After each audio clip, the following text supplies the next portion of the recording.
Hola, ¿cómo están? Espero que ya hayan cumplido con todas sus lecturas.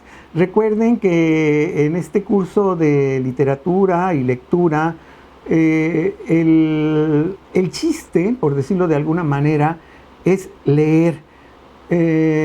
Estamos leyendo de poquito a poquito. No vayan acumulando. ¿Sí? Luego, a final de mes, leo todo.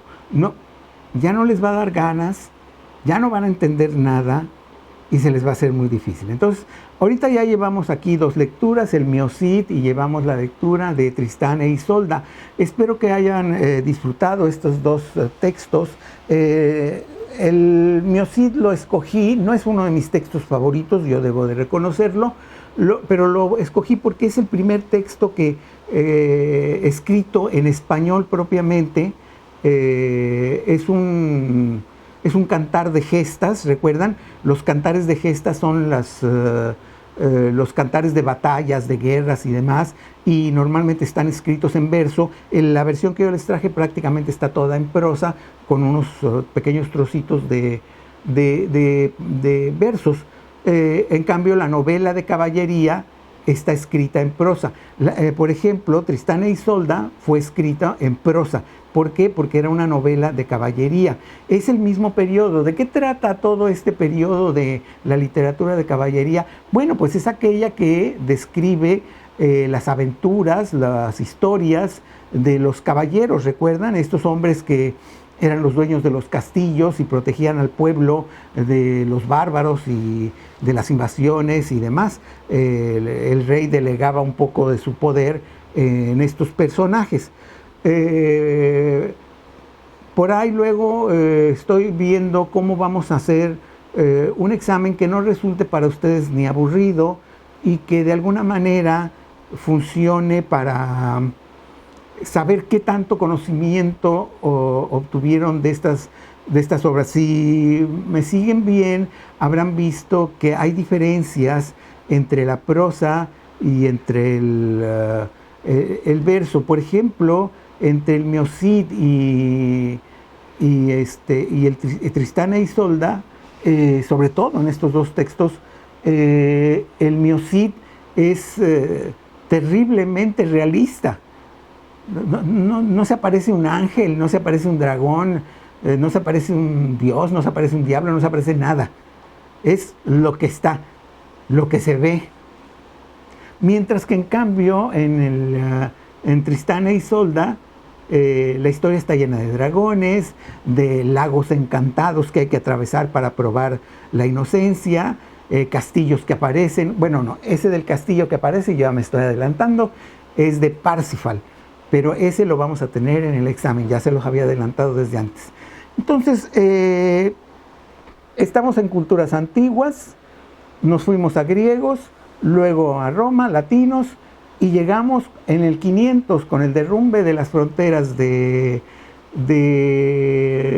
Roma a la Edad Media. Los primeros 300 o 400 años, aquello es un caos, hay una literatura incipiente por ahí. Espero que hayan leído también el pequeño texto que está ahí de cómo era el teatro en esa época. La iglesia, desde luego, tenía un poder absoluto, y obras como Edipo Rey o el Cíclope o todas estas obras de los grandes autores griegos, ni pensar que se fueran a representar. Entonces, lo que se representaba en los atrios, el atrio es la parte de enfrente de las iglesias, ahí se representaban escenas de la Biblia, acaecidos de milagros o cosas por el estilo. Y ese texto pequeño que les puse ahí, si se toman ustedes la molestia, tiene una pequeña explicación muy, muy breve. No les va a tomar arriba de 2 minutos leerla, creo que 1 minuto sería lo apropiado. Y ahí les explican el origen de este pequeño texto. Es uno de los textos más antiguos que nos ha llegado de cómo era el teatro en aquel entonces. Léanlo, no tiene dificultades, no tiene palabras difíciles, no habla más que de los Reyes Magos y la adoración hacia el niño. Eso es todo, es un fragmento, es fácil de leerlo. Estamos pues, recuerden que este es un curso muy rápido, y estoy alrededor de 1100, 1200 más o menos. Ya dejamos atrás los primeros siglos después de la caída de las fronteras de Roma. Estamos viendo los primeros textos. Por ahí les envié algunos textos para que vieran cómo el idioma empezaba a tomar forma, cómo los pueblos de Europa empezaban a reconocer sus idiomas nacionales. Todavía no. Aún en este periodo, aunque ya, por ejemplo, el Miocid está escrito en español, todavía en este periodo mucha de la literatura se seguía escribiendo en latín, ¿sí? El latín se va a abandonar aproximadamente después de 1300, 1350, ¿sí? Porque aún en 1600 todavía había textos que se escribían en latín, pero ya cuando lleguemos ahí les voy a platicar de eso. Entonces vamos a pasar a la siguiente parte. Recuerden que esto es una historia de la literatura y no se corta como un pastel. Sí, yo qué más quisiera decirles, pues que en 1117 a las 7 de la tarde se acabó esto. No, no es cierto. No.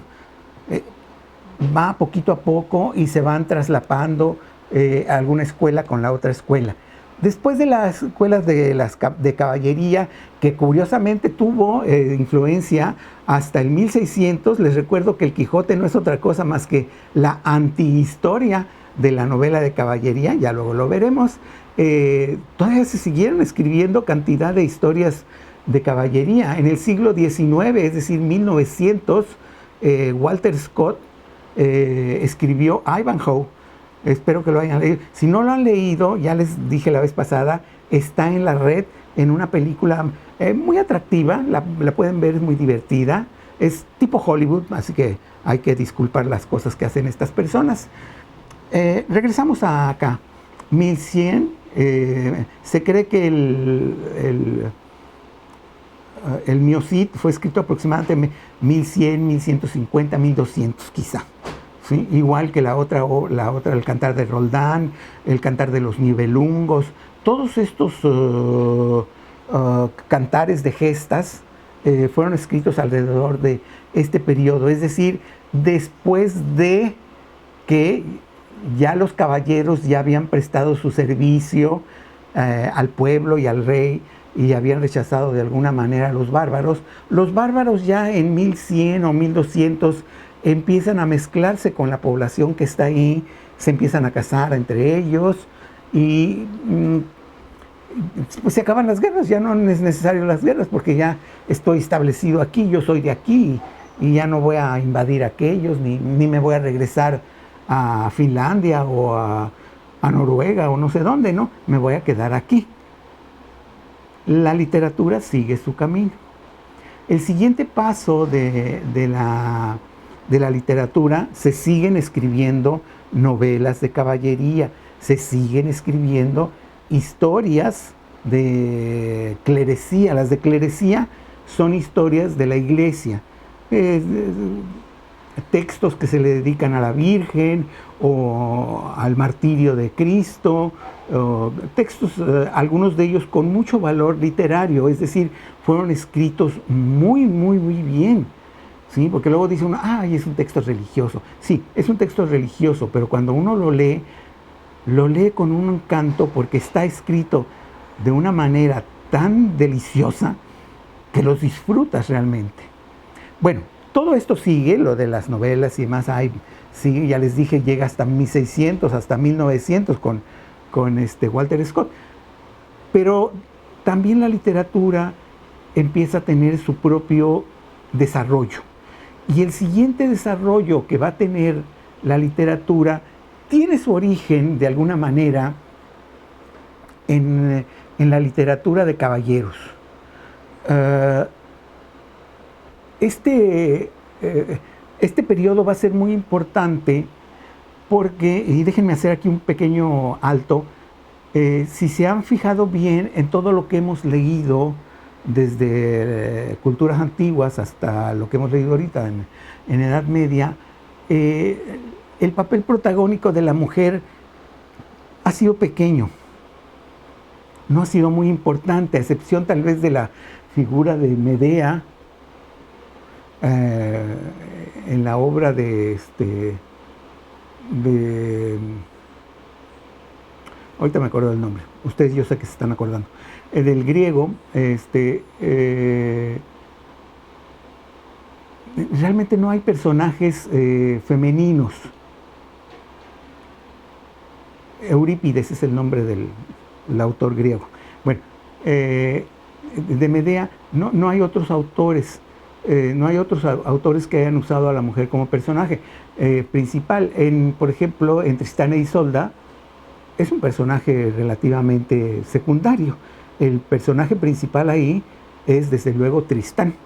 Ese es el personaje principal, y en el caso del Mio Cid, pues es Rodrigo Díaz Vivar, y en el caso de el Cantar de Roldán, pues es Roldán, ¿sí? Si acaso con el emperador o el rey tienen otro protagonismo, pero las mujeres prácticamente no. Vamos a llegar a este periodo que es de la literatura que se llama del amor cortés. Amor cortés. ¿Qué pasa con el amor cortés? ¿Qué tiene de diferente con lo que ya hemos visto hasta ahorita? Este amor cortés tiene una zona muy identificable donde tiene su origen. Es en la parte sur de Francia, se llama Languedoc, si mal no recuerdo ahorita, no me hagan mucho caso, donde había varios ducados y reinos, donde las personas, los cortesanos son los que pertenecen a la corte, no hacían otra cosa más que estar en la mañana con el rey y la reina, o el duque, la duquesa, el conde o la condesa, etcétera, etcétera, y platicaban ahí. Les recuerdo que los caballeros ya los habían mandado allá a las cruzadas, y había un cierto aburrimiento, obvio, y entonces empezaron a crear algún tipo de divertimento, que los había muchos, había los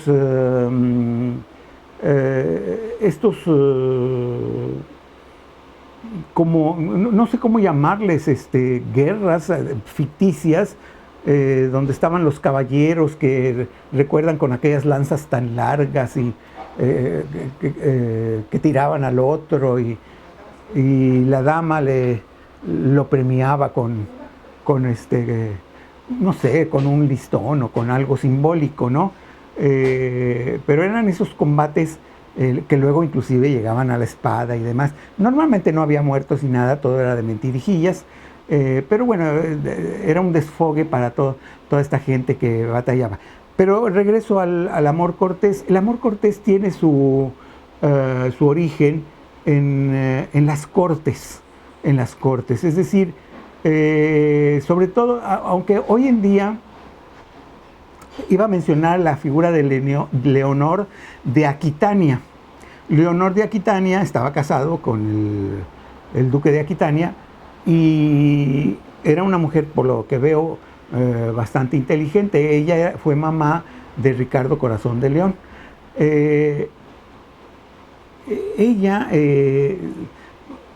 como me lo enseñaron a mí, y se los enseño a ustedes, pero les hago esta salvedad, se aburría tanto que le pide a un escritor que haga un torneo. Torneo es la palabra que estaba buscando para la lucha de los caballeros. Un torneo, pero que no fuera de batallas o de guerra, de espadas, de lanzas, sino que fuera de poesía. Y entonces se le ocurre a ella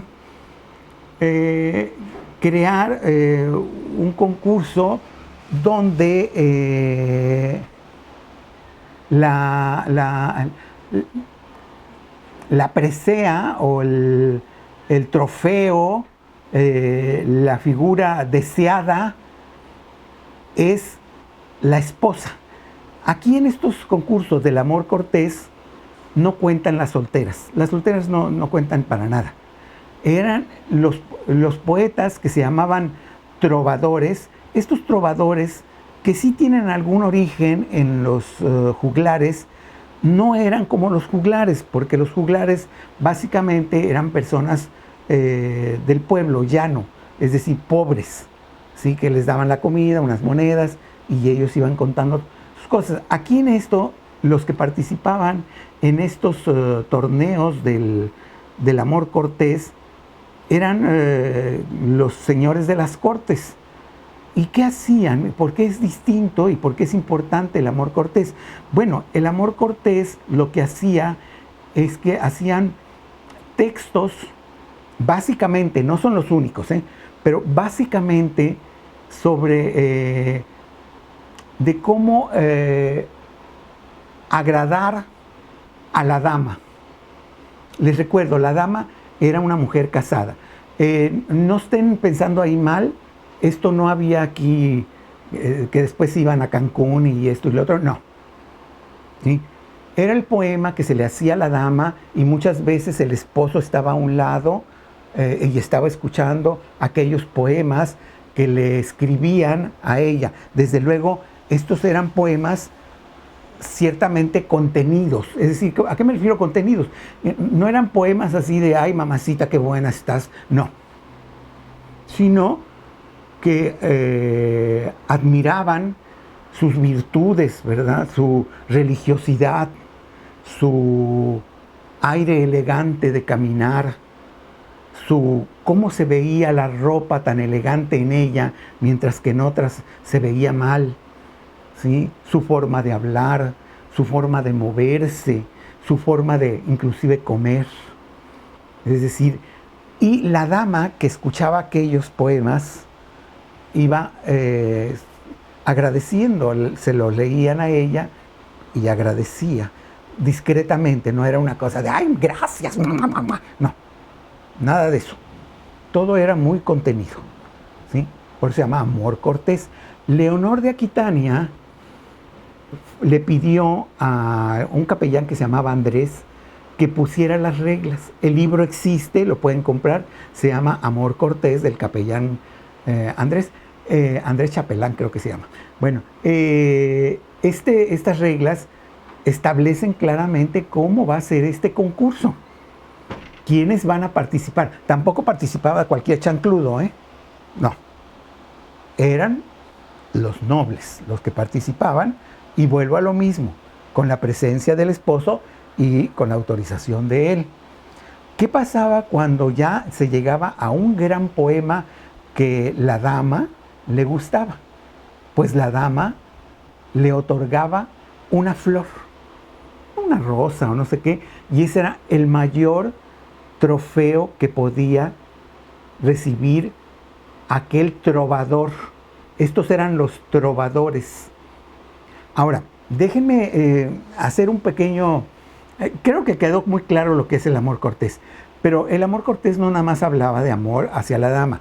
Esta fue una parte y muy importante. También hablaba de algunas otras cuestiones, ¿sí? Hablaba del paisaje, hablaba de las cosas cotidianas de la vida. Hubo un poema, una escuela que creo que se llamaba de Languedoc. No quiero